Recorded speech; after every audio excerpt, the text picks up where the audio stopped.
ગેરકાયદેસર દબાણો પર વડોદરા મહાનગરપાલિકાનો ભૂતડી ઝાંપા ખાતે ગેરકાયદેસર દબાણો અને શેડનો સપાટો પોલીસ બંદોબસ્ત સાથે મોટી કાર્યવાહી કરવામાં આવી। વડોદરા મહાનગરપાલિકા દ્વારા વડોદરા શહેર ભૂતડી ઝાંપા ખાતે આજે સભાન શાખાની ટીમ દ્વારા ગેરકાયદેસર દબાણો કરેલા તેઓનો સફાયો કરવામાં આવ્યો।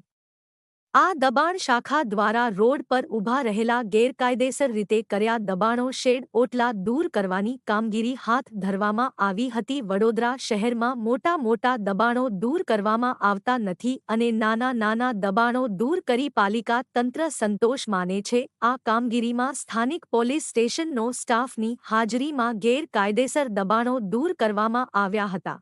કયો વિસ્તાર છે અને શું કામગીરી કરવામાં આવી છે અને કેટલા કિલોમીટર સુધી કરવામાં આવી છે? આ ભૂતડી ઝાંપા આપણે આ જે મેદાન છે ત્યાંથી ચાલુ કરવામાં આવેલી છે, જ્યાં શેડને બધું હટાવવાની કામગીરી ચાલુ છે અને આપણે આજનો પ્રોગ્રામ છે 8 સુધીનો છે। કેટલા દબાણો દૂર કરવા? દબાણોમાં જે શેડ છે 2-3 મોટા મોટા શેડ પણ દૂર કરવામાં આવેલા છે। લારી 1-2 લારી પણ ઉઠાવવામાં આવી છે। ગોપાલભાઈ ભરવાડ, જમીન ભાડા ક્લાર્ક।